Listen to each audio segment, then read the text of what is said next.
بخاری اور مسلم کی متفق علیہ حدیث ہے، نبی علیہ السلام نے فرمایا مسلمان کو کوئی بھی تکلیف پہنچتی ہے، دکھ درد بیماری، کوئی اندیشہ کہتے ہیں ذہنی ٹینشن کو صرف کہ یہ نہ ہو جائے، حتیٰ کہ اس کے پاؤں میں کانٹا بھی چبھ جائے تو اللہ تعالیٰ اس کے بدلے میں اس کے گناہوں کو معاف کر دیتا ہے۔ اور مسلم شریف میں ڈیٹیل ہے کہ جب یہ سورۃ النساء کی آیت نمبر 123 نازل ہوئی نا کہ چھوٹے سے چھوٹے اعمال کا بدلہ بھی ملے گا، چھوٹی سے چھوٹی نیکی کا بھی، تو صحابہ پریشان ہو گئے، ان کا یا رسول اللہ ہم تو یہ تو سارے پکڑے جائیں گے، اس طریقے سے کوئی بندہ پرفیکٹ ہو سکتا ہے؟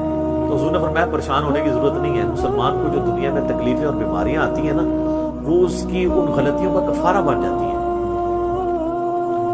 حتیٰ کہ جامعہ ترمذی میں ابو داؤد میں ایک حدیث ہے، نبی علیہ السلام نے فرمایا کہ دنیا میں سب سے زیادہ تکلیفیں انبیاء کو آتی ہیں، تو کیا انبیاء پہ مکافات عمل ہو رہا ہوتا ہے؟ اس کے بعد ان پہ آتی ہیں جو ان کے بعد اللہ تعالیٰ کو سب لوگوں سے بڑھ کے محبوب ہوتے ہیں۔ آپ نے صحابہ کا بھی نام نہیں لیا، فرمایا جو بھی، وہ اس زمانے میں بھی ہو سکتا ہے، آج کے زمانے میں بھی، کیونکہ بعض اصحاب تو ایسے ہیں جنہوں نے کفر کی زندگی میں بھی موج کی ہے اور اسلام کی زندگی میں موج کی ہے، وہ تکلیفوں سے گزرے ہی نہیں ہیں۔ اچھا، اور پھر فرمایا اس کے بعد وہ لوگ ہیں جو اس کے بعد اللہ کو سب سے بڑھ کر محبوب ہوتے ہیں، حتیٰ کہ انسان پہ تکلیفیں آتی رہتی ہیں اور اس کی موت کا وقت آ جاتا ہے اور اللہ تعالیٰ اسے پاک و صاف کر کے دنیا سے اٹھا لیتا ہے۔ یہ جو لوگ کہتے ہیں نا یار وہ موت کے وقت فلانے کے ساتھ یار وہ احمد دیدہ صاحب 9 سال تک قومے میں رہے ہیں، اتنی اسلام کی انہوں نے خدمت کی، ہزاروں عیسائیوں کو مسلمان کیا، لاکھوں مسلمانوں کے ایمان کی حفاظت کا سبب اللہ نے ان کو بنایا، لیکن وہ 9 سال تک قومے کی حالت میں رہے، 1996 سے لے کے 2005 تک۔ تو کوئی کچھ کہتا تھا جی یہ وہ جی وہ عیسائی بھی ان کو کہتا تھے دیکھو جی اس کو بدوا لگ گئی اور یہ ہو گیا، گستاخ ہے یہ، تو یہ تو کوئی طریقہ نہیں ہے۔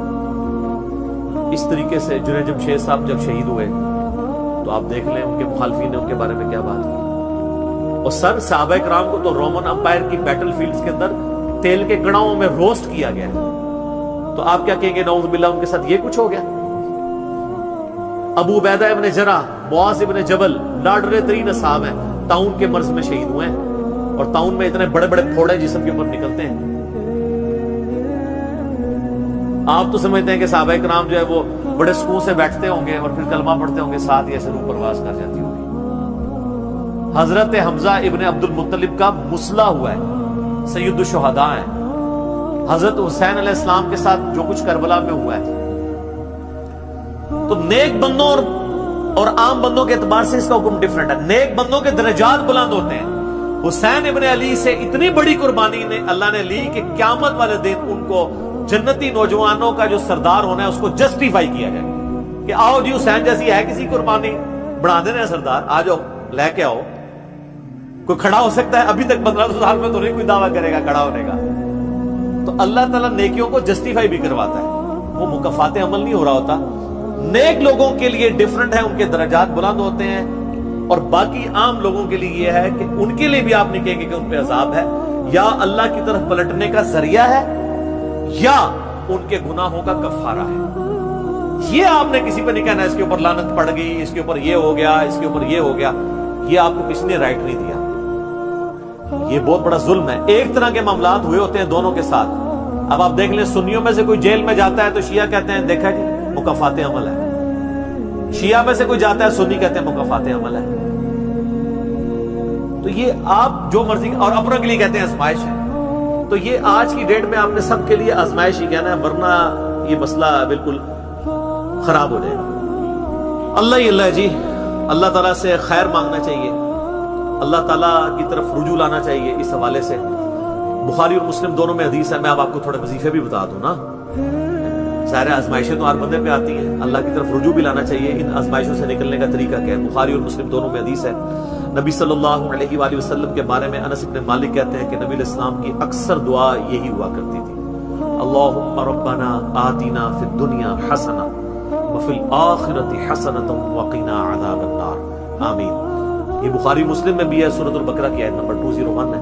اے اللہ ہمیں دنیا میں بھی بھلائیاں عطا فرما اور آخرت میں بھی بھلائیاں عطا فرما، اور آخرت کی سب سے بڑی بھلائی بھی ساتھ مانگ لی، وقنا عذاب النار، آگ کے عذاب سے ہمیں بچا لے، آمین۔ یہ اکثر آپ کی دعا ہوتی تھی۔ اس کانٹیکٹ میں ایک حدیث ہے بڑی انٹرسٹنگ، صحیح مسلم میں، ایک صحابی بیمار ہوئے حتیٰ کہ بالکل ہڈیوں کا پنجر بن گئے، اور صحابہ کہتے ہیں چڑیا کی طرح ان کی جان ہو گئی۔ نبی علیہ السلام ان کی عیادت کے لیے گئے، آپ نے جب دیکھا آپ فرمایا تو اللہ سے کیا مانگتا ہے؟ چنگا بندہ ٹردا پھردا بندہ جڑا منجی تے پی گیا اور بالکل ڈھانچہ پنجر بن گیا ہڈیوں کا۔ اس نے کہا یا رسول اللہ میں اللہ تعالیٰ سے یہ دعا کرتا ہوں کہ اے اللہ جو تو نے مجھے آخرت میں عذاب دینا ہے نا دنیا میں ہی دے دے، آخرت کا عذاب تو بہت سخت ہے، مجھے دنیا میں ہی وہ عذاب دے دے۔ سبحان اللہ، کیا تم دنیا میں بھی اللہ کی تکلیف برداشت کر سکتے ہو؟ اوے تجھے تو چاہیے تھا تو کہتا اللہم ربنا آتنا فی الدنیا حسنہ وفی الآخرۃ حسنۃ وقنا عذاب النار۔ یعنی آپ اللہ تعالیٰ کو معاذ اللہ کو فنیٹک سمجھتے ہیں کہ آپ کہیں کہ اس نے عذاب تو ضرور دینا تو مجھے ادھر دے دے۔ او یار اللہ سے اچھا ہی گمان رکھو۔ بخاری مسلم دونوں میں حدیث ہے، میں اپنے بندے کے گمان کے قریب ہوں جیسا میرے بارے میں گمان رکھے، بشرطے کہ کرتوت بھی ٹھیک کرے۔ تو سر ہم تو یہ کہتے ہیں یا اللہ ہم نہ تیری آزمائش کے قابل ہیں نہ تیرے عذاب کے قابل ہیں، ہمیں بلا حساب و کتاب ہی جنت میں داخل فرما دے، آمین۔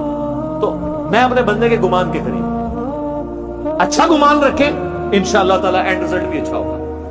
آپ اللہ سے گمان اچھا رکھیں، یہ گمان بہت اہم چیز ہے، اور یہ آپ کا جو کانفیڈنس ہے نا اللہ کے اندر کہ انشاءاللہ اللہ میرے ساتھ خیر کا معاملہ ہی کرے گا۔ اچھا کئی لوگ ہیں وہ کہتے ہیں منو تو اللہ نے دینے ہی عذاب ہے۔ آپ چاہے اچھے اعمال کرتے ہیں برے اعمال، تب بھی آپ نے یہ اپنے بارے میں یہ بات نہیں کرنی، یہ تو اور کسی کے بارے میں تو آپ نے سوچنا بھی نہیں سر، وہ تو کہانی ختم۔ وہ تو صحیح مسلم میں حدیث ہے نا، ایک شخص نے قسم اٹھا کے کہہ دیا تھا کہ اللہ تعالیٰ اس کو کبھی معاف نہیں کرے گا، وہ بڑا گنہگار شخص تھا۔ اللہ کی بارگاہ میں پہنچے، اللہ نے فرمایا تو نے میرے بھی آپ پہ کیسے قسم کھا دی؟ جا میں نے اس کو معاف کیا، تجھے دوزخ میں پھینکا۔ لا يسأل عما يفعل وهم يسألون، سورۃ الانبیاء کی آیت ہے۔ اللہ کو کوئی نہیں پوچھ سکتا اس نے یہ کیوں کیا، وہ سب کو پوچھ سکتا ہے کہ انہوں نے یہ کیوں کیا۔ یہ اللہ تعالیٰ کے بارے میں ناشکری پھیلانا سورہ الزمر میں ہے، لا تقنطوا من رحمت اللہ، اللہ تعالیٰ کے بارے میں مایوسی عوام کے اندر پھیلانا۔ لیکن اس کا دوسرا پہلو بھی غلط ہے کہ آپ رحمت کی آیتیں پڑھ کے تو لوگوں کے کام چوک کے رکھو، وہ بھی دوسری ایکسٹریم ہے، وہ بھی نہیں ہونی چاہیے۔ رحمت سے دھوکہ بھی نہیں کھانا، ہاں اعمال پورے کرنے ہیں اور پھر اللہ سے امید بھی رکھیں۔ جو سیدنا ابوبکر نے حضرت عمر کو وصیت کرتے ہوئے کیا کہا تھا کہ عمر جب تو جنتیوں کی طرف دیکھے نا تو دعا کرنا کہ میں بھی ان میں شامل ہو جاؤں، اور جب بھی تو جہنمیوں کا ذکر لائے تو اللہ صلی اللہ سے پناہ مانگنا کہ کہیں میں ان میں شامل نہ ہوں۔ انہوں نے آگے سے کہا کہ میں عشرہ مبشر ہوں۔ ٹھیک ہے، یہ معاملہ بہت سینسٹیو ہے۔ جن کو اللہ کا تعارف ہے نا تو وہ ان کی زندگی بڑے ڈر ڈر کے گزرتی ہے۔ تو یہ حدیث میں نے اس لیے بتا دی۔ ایک اور ذریعہ ہے ان آزمائشوں سے نکلنے کا، صحیح بخاری اور مسلم دونوں میں حدیث ہے، جس کی یہ خواہش ہے کہ اللہ اس کی عمر دراز کر دے اور اس کے رزق میں کشادگی دے دے۔ رزق میں دنیا کی ہر نعمت شامل ہے، ہم تو دولت ہی سمجھتے ہیں، اچھی صحت بھی رزق ہے، اچھی اولاد بھی رزق ہے،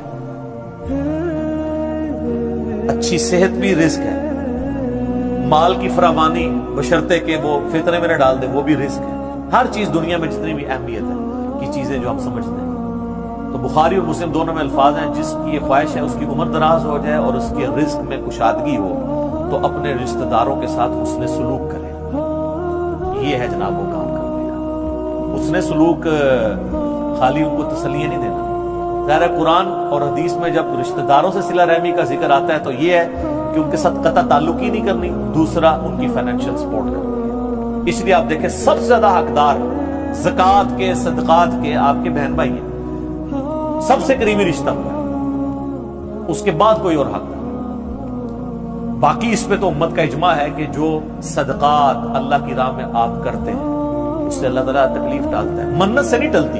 بخاری مسلم میں حدیث ہے کہ منت سے کنجوس کا مال ہی نکلتا ہے، تکلیف نہیں ٹلتی۔ لاجیکل ہے، منت تو یہ کہ یا اللہ پہلے یہ کر تے میں کراں گا، اور صدقے میں کیا ہے، یا اللہ میں نے تیری طرف سے تیری راہ میں یہ صدقہ کیا اور میں اس نیک عمل کا وسیلہ تجھے پیش کرتا ہوں، میرا مسئلہ حل کر دے۔ جو بخاری مسلم میں حدیث ہے، 3 لوگ غار میں پھنس گئے تھے، انہوں نے اپنے پرانے اعمال کا واسطہ پیش کیا تھا، یہ نہیں تھا کہا کہ یا اللہ ایک بار کاٹ دیتے سی کرا کے، پھر کون سی نکلنا، انہوں نے اپنے پرانے کیے ہوئے اعمال کا وسیلہ اللہ کے حضور پیش کیا۔ جو قرآن میں بھی ہے وَاسْتَعِينُوا بِالصَّبْرِ وَالصَّلَاةِ، صبر اور نماز کے ذریعے اللہ کی مدد چاہو، جس سے وہ کہتے ہیں جی اس سے غیر اللہ کی مدد ثابت ہوتی ہے. تو کوئی کہتا ہے المدد یا صبر، المدد یا نماز، وہ اس کا مطلب ہے صبر اور نماز سے اللہ کی مدد، کیونکہ آگے آتا ہے ان اللہ مع الصابرین، بے شک اللہ تعالیٰ صبر کرنے والوں کے ساتھ. تو نیک اعمال کا وسیلہ آپ اللہ کے حضور پیش کریں. تو صدقہ اور خیرات کرنا یہ اللہ تعالیٰ کی طرف سے آئی ہوئی تکالیف کو، بلاؤں کو ٹال دیتا ہے. تو یہ میں نے آپ کو ایک دعائیں، اذکار اور پھر اعمال بھی بتا دیے. آخر میں دو دعائیں میں وہ جو بیان کی تھی ان کو ریپیٹ کر دیتا ہوں. ایک پریونٹیو دعا ہے، یہ دو علاج ہوتے ہیں نا، پریونٹیو اور کیوریٹیو. پریونٹیو علاج یہ ہوتا ہے کہ بیماری ہونے سے پہلے علاج کیا جائے، جیسے ویکسین ہے. آج کل وہ کہہ رہے ہیں نہیں کورونا کی ویکسین بن گئی ہے کہ وہ لگوا لیں تو تکلیف ہوئی نہ. ایک ہوتا ہے کیوریٹیو علاج کہ بیماری ہو گئی ہے تو اب علاج کیسے کرنا. تو پریونٹیو علاج جو دعائیں ہیں نا وہ ہے اللہم ربنا آتنا فی الدنیا حسنہ وفی الآخرۃ حسنۃ وقنا عذاب النار. ہر نماز کے تشہد میں اسے مانگے، بلکہ سجدے میں مانگے. صحیح مسلم میں حدیث ہے کہ سجدے میں تم اپنے رب کے سب سے زیادہ قریب ہوتے ہو، خوب دعائیں مانگا کرو. سجدے میں بھی آپ یہ دعا مانگ سکتے ہیں، تشہد میں تو مانگے ہی مانگے. وہ بخاری مسلم میں حدیث ہے درود شریف کے بعد جو چاہو اپنے رب سے مانگو، وہ تو قبولیت کی ایک جگہ ہے. اس کے علاوہ یہ ہو گئی پریونٹیو علاج بیماریوں سے، پریشانیوں سے. جتنے سنت اذکار ہیں، بسم اللہ الذی لا یضر یا اعوذ بکلمات اللہ التامات من شر ما خلق، یہ ساری کی ساری چیزیں اللہ تعالیٰ کی طرف سے سنت اذکار ہیں. لیکن یہ یاد رکھیے گا یہ ناگہانی آفات کے لیے ہیں. یہ نہیں ہے کہ بسم اللہ پڑھ کے ساکٹ میں انگلی دے دے یا بسم اللہ الذی لا یضر پڑھ کے تو کوبرے سے کھیلنا شروع کر دے. نہیں، وہ پھر آپ اپنے اوپر تقدیر خود غالب کروا رہے ہیں، پھر یہ اذکار نہیں اثر کریں گے. یہ ناگہانی آفات کے لیے. جب کوئی شخص اپنے اوپر خود تقدیر غالب کر لیتا ہے نا پھر وظائف ہو جاتے ہیں سائڈ کے. یہ ذہن میں رکھیے.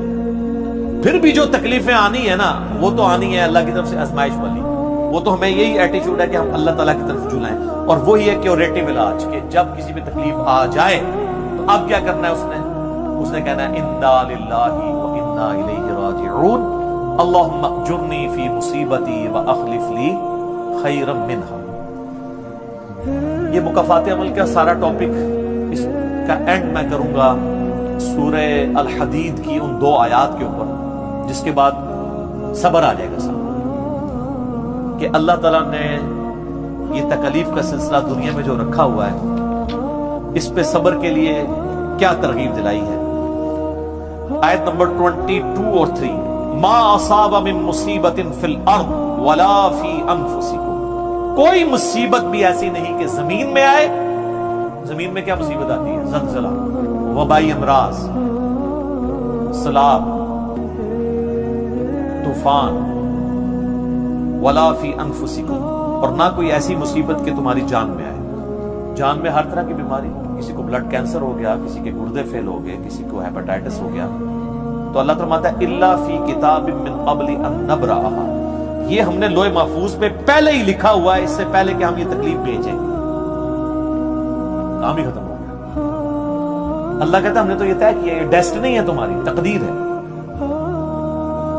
ان ذالک علی اللہ یسیر، یاد رکھنا یہ اللہ کے لیے بڑا آسان ہے، بہت آسان ہے. کوئی یہ بھی کہہ سکتا ہے کتنا ہو گیا، پہلے ہی اللہ کو پتہ ہے. اللہ کے علم کے لیے آسان ہے. سورۃ الانعام میں تو یہاں تک آیا ہے کہ خشکیوں میں یا سمندروں کے اندر کسی درخت کا اگر پتا بھی گرتا ہے نا تو اللہ کو پہلے سے علم ہے. اور زمین کی گہرائیوں میں کوئی دانہ بھی پھوٹتا ہے نا وہ پہلے. اب ظاہر ہے ہمارا ذہن تو اس ڈیٹے کو سمجھ نہیں سکتا، بلکہ آج ہم نے لیپ ٹاپس میں، ہارڈ ڈسک میں وہ ڈیٹا سٹور کر لیا ہے جو 8 سے 100 سال پہلے کا انسان اس کو ماننے کے لیے تیار نہیں ہوگا کہ یہ ٹچ سکرین موبائل کیا کر سکتا ہے، اتنی دور بات کر سکتے ہیں. وہ تو اس کو بھی ماننے کے لیے تیار نہیں ہوں گے.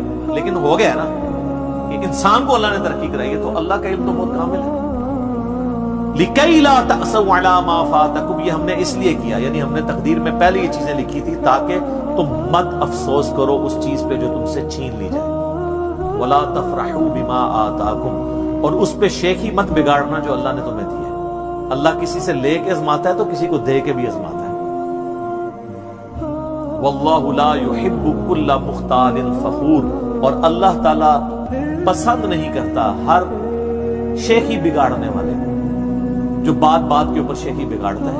کسی کے پاس اگر کوئی اللہ کی طرف سے نعمتیں ہیں تو وہ اللہ کا شکر ادا کرے، اور اگر کسی کے اوپر آزمائش کا وقت ہے تو وہ اللہ کی طرف رجوع لائے۔ اس لیے تو نبی علیہ السلام نے فقر کی زندگی گزاری ہے نا سر۔ باقی نیک بندوں کے لیے درجات کی بلندی کا ذریعہ ہے آزمائشیں آنا، برے لوگ بھی اس اعتبار سے کہ میرے اعمال کی شامت ہے اور میرے گناہ معاف ہو جائیں گے اور میں اپنی اصلاح بھی کر رہا ہوں۔ کسی کے بارے میں کوئی ورڈکٹ نہ دیں، اپنے اوپر